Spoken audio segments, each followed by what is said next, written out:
Broadcasting from the business capital of the world, this is the Podcast Business News Network. It's kind of rhetorical, but of course, all of us want to be healthy. If you ask somebody, hey, would you like to have an illness or a disease? You know what the answer is going to be. But what causes that illness and disease?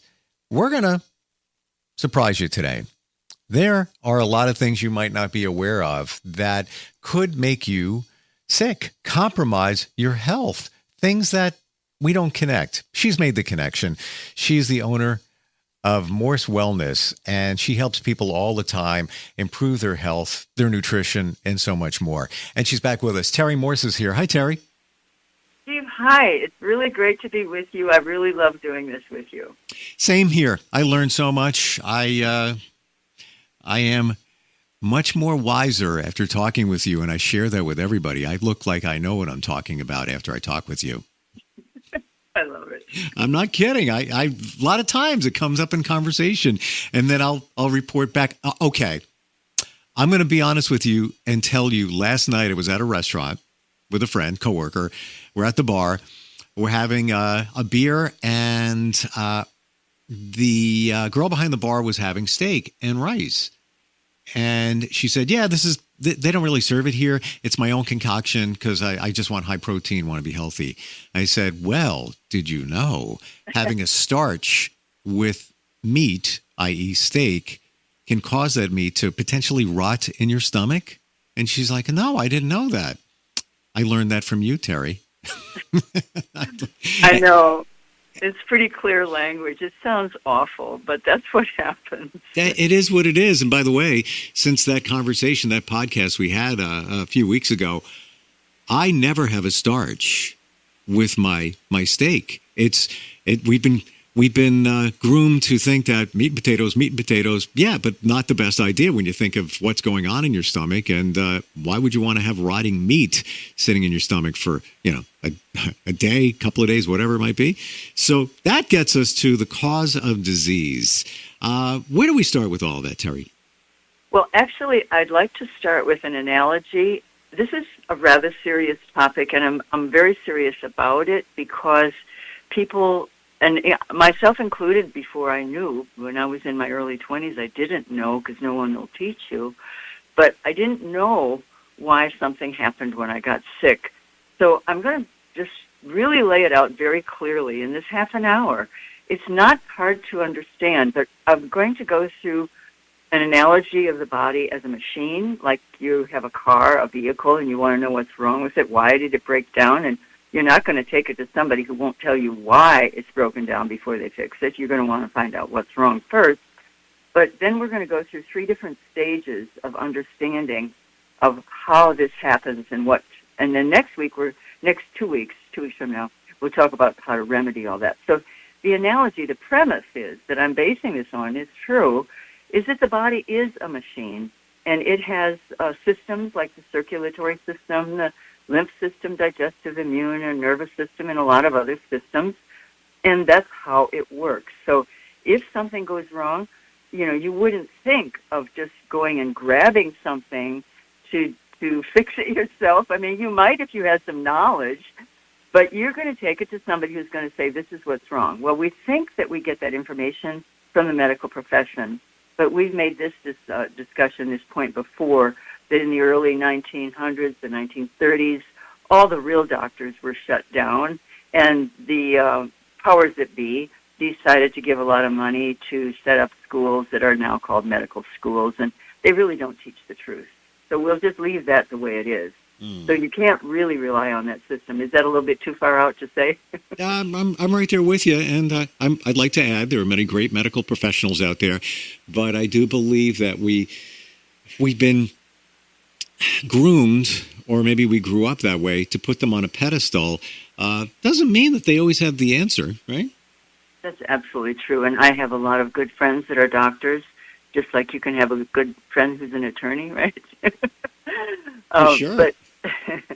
But no, they are not taught the real truth, and so they cannot give you the real truth because they are not taught that. And some of them, many of them in today's world, are going outside of those parameters and writing books and doing research and finding new things and coming out and sharing it with the public.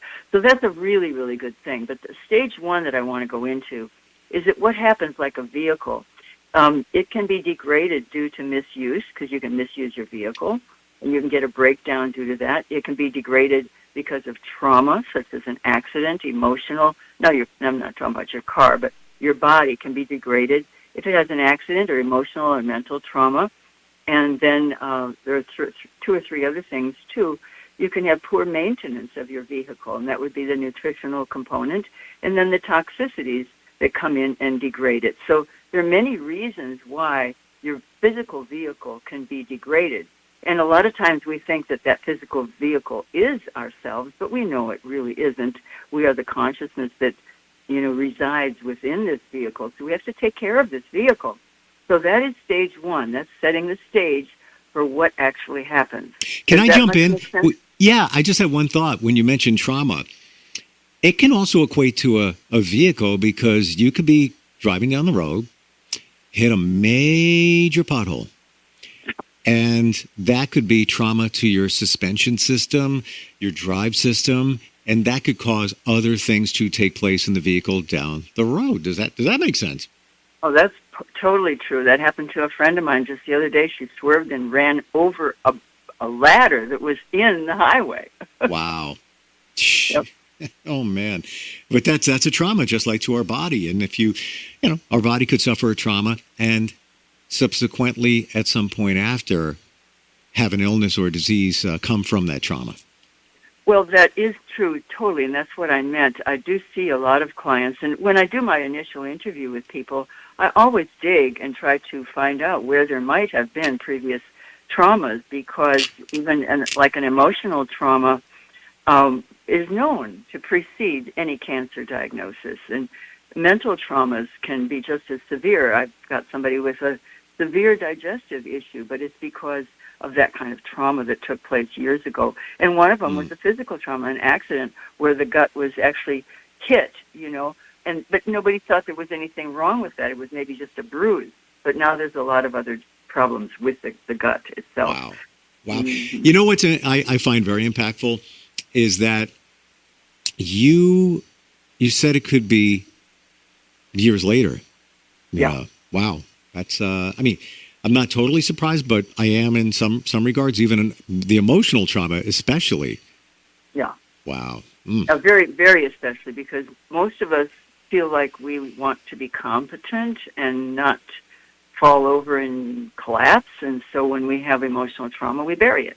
And then later in life, it comes to fruition. And I don't know anybody who isn't dealing with some old trauma that they're working through, to tell you the truth. The older you get, the more you got.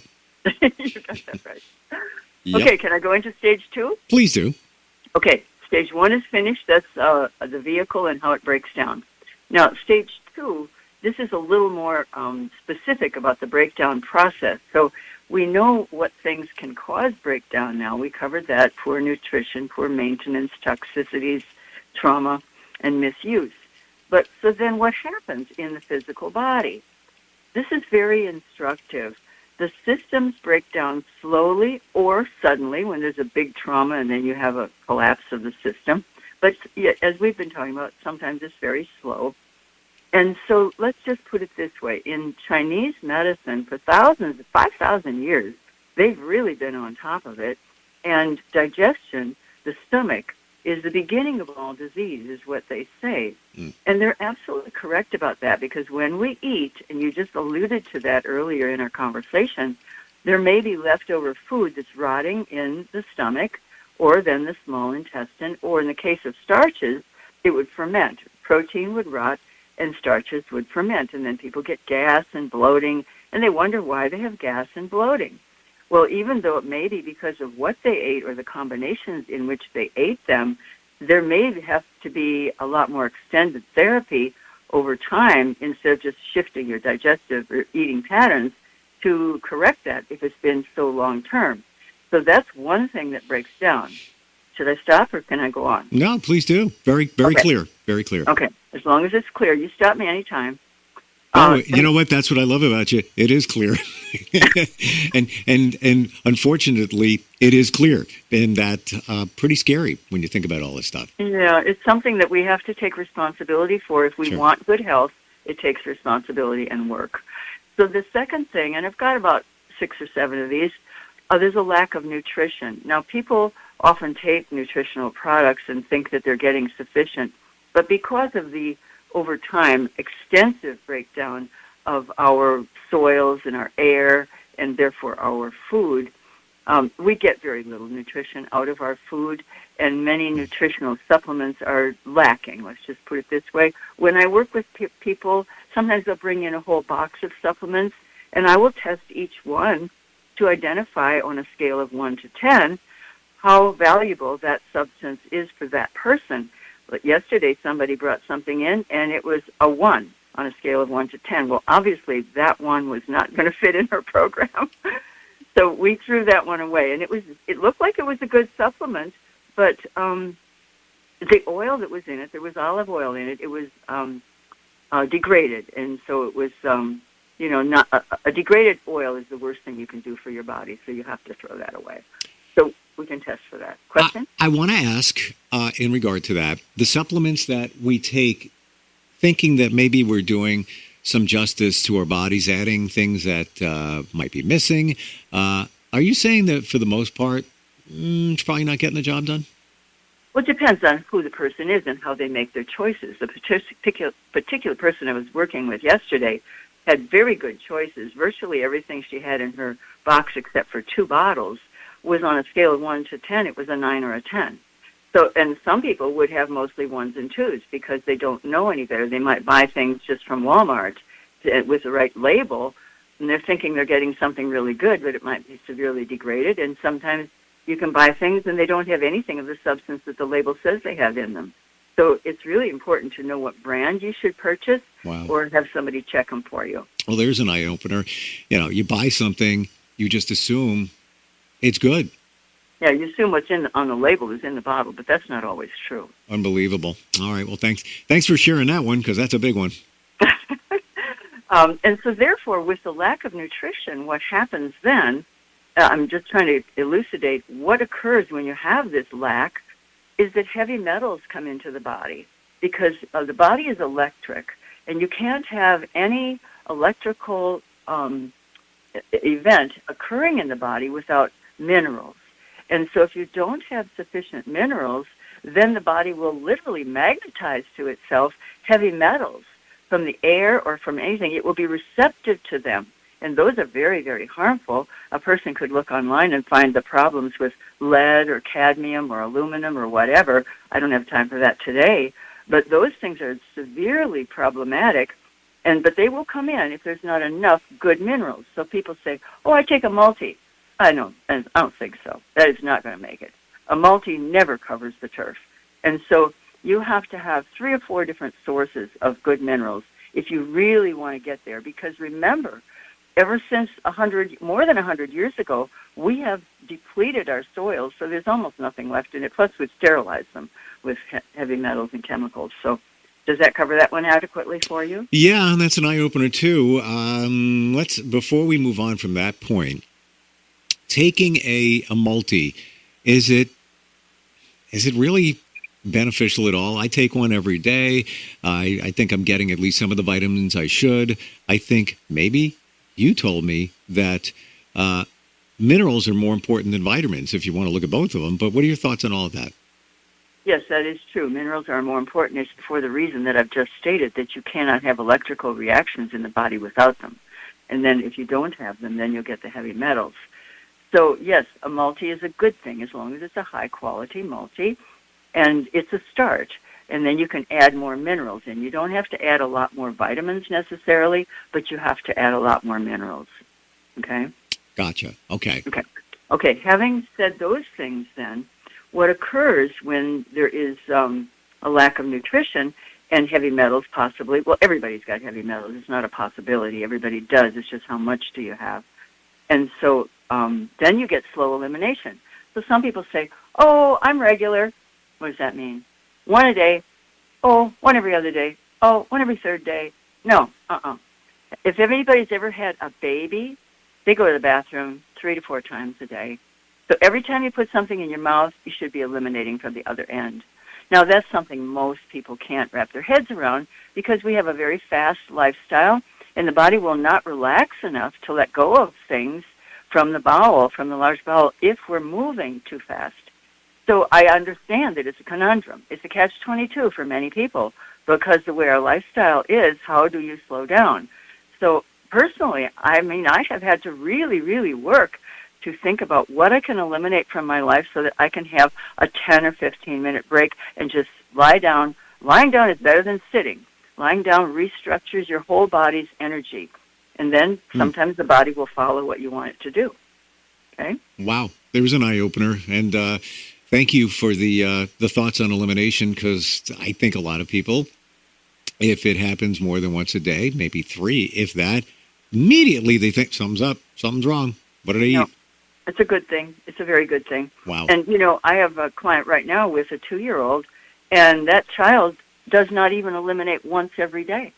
That's serious, really serious. So, you know, unless you get the bowel working and getting the junk out, you're not going to be well. And so then what happens when all of the elimination is not working properly, then the liver gets overloaded. Now, the liver is a huge organ. It's on the right side of the body, right underneath the bottom of the rib cage, but it covers all the way across to the midline. That's the line right down the middle of your body. And it'll cross the midline over toward the heart. So that's called the left lobe of the liver. You've got the right lobe and the left lobe. So that's a huge organ. And its purpose is to detoxify everything that you put in your body or on your skin or that you breathe. So it's got a huge amount of work to do, and that will get overloaded easily over time. And when I was in my 20s, mine was overloaded. And I knew that. I found that out when I was 29, because when I was 25, I had a condition that was related to an overloaded liver, which I didn't know at the time. It took me 4 more years to find that out. Wow. But, yeah, so when you get liver overload, and nobody knows they have a liver overload because the liver is very forgiving, and so then that sets us up for disease, which is where I'm going in this discussion. Then what happens is that the spleen, which is on the left side of your body, right under the rib cage, most people don't realize the function of the spleen. Some people have even told me that their doctors took it out. Well, it really is a master control unit for the immune system. Every part of the immune system has a place within the spleen. And so we hardly ever talk about it, but it's extremely important. So when it gets overloaded, again, you won't know it, but it's like, well, you're setting yourself up for disease. If nobody ever checked you out to find out what the heck is going on under the surface, then you don't know what's going on. So then what happens is all of your cells get weak, and that weakens the cells. They degrade, they start getting weak, and some of them die. Then you have slow circulation, then people get cold, then they get diabetes. So that's stage 2. It just goes on. It's system breakdown. That's what I'm trying to communicate. Pretty scary what's going on in our bodies and how we don't realize what's happening. And it's almost like the chain of command. You know, you have compromise in this area, then it goes to the next one, then it goes to the next one, and then you have a much more serious problem. And that's the reason why, you see, a lot of people are on the right track because they say, well, I have to go for my annual, checkup. They want to know what's in their bodies, but what they don't know is that the medical tests are not going to tell you that. They're not designed to tell you that. They are designed to pick up disease when it's there. And so many times people have gone to the doctor and they've said, well, the doctor says I'm fine, I'm checked out. And then a friend of mine, 2 weeks later, he's got a heart attack or he's got a stroke. I mean, I've got 2 different friends like that. And some people just fall over dead because they just had a checkup and they were fine. That's because those tests are only designed to identify something that can be treated with drugs or surgery. And if they can't treat it with drugs or surgery, it doesn't exist. Well, that's not the way the body works. So there has to be another way to evaluate it. And that's what I do. I do frequency evaluation, which can be done remotely. I do a lot of it over the phone, in people in different states.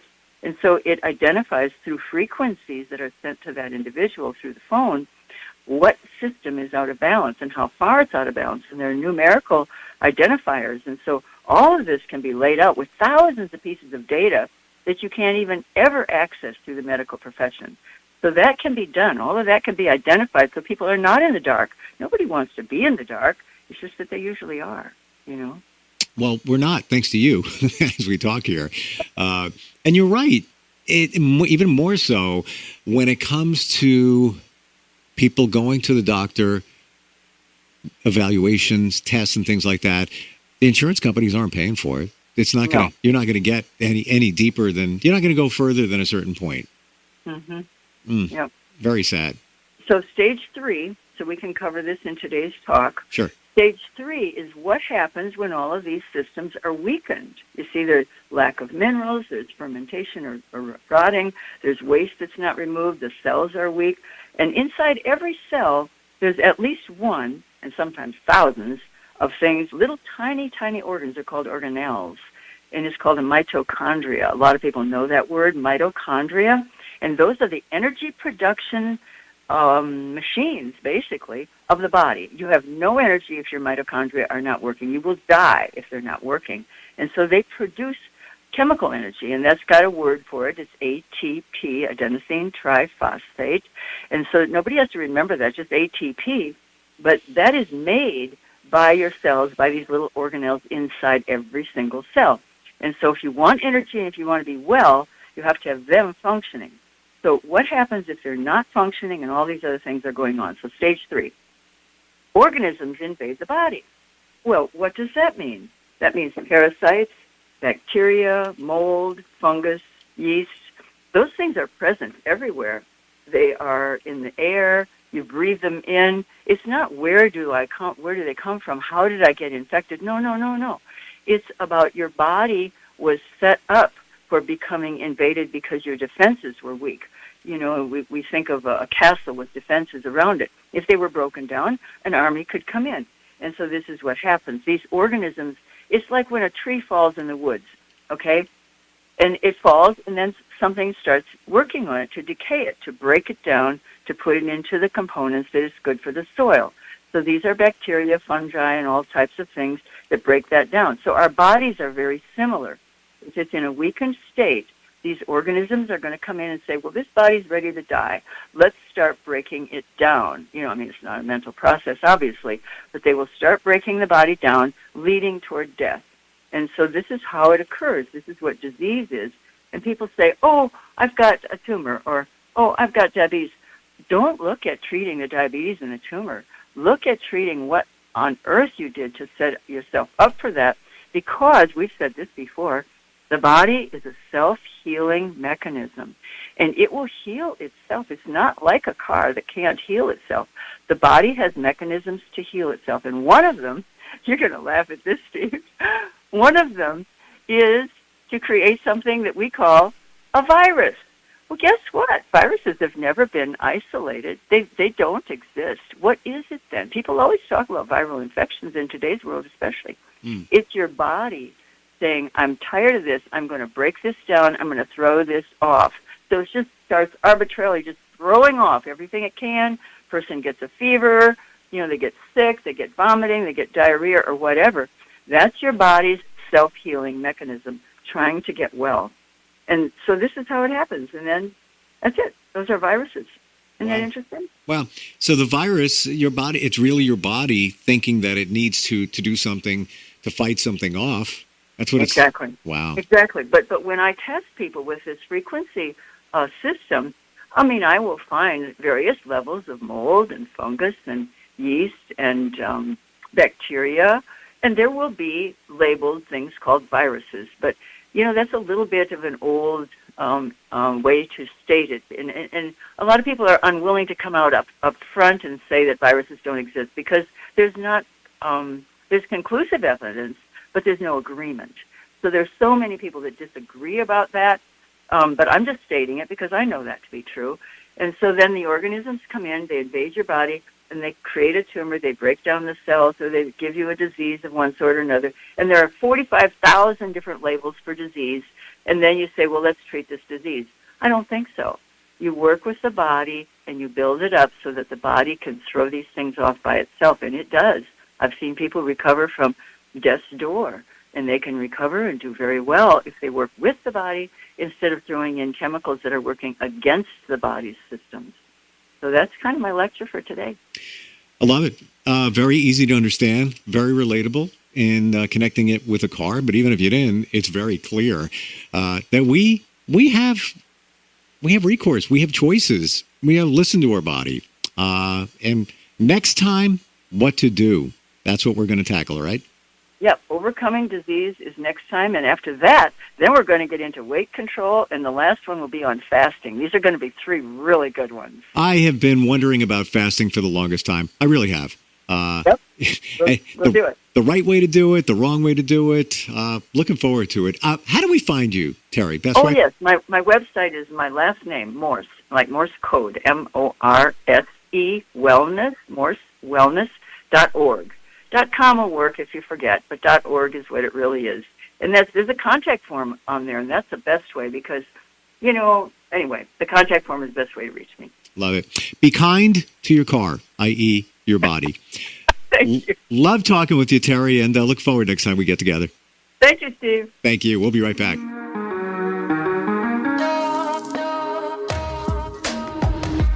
Broadcasting from the business capital of the world, this is the Podcast Business News Network.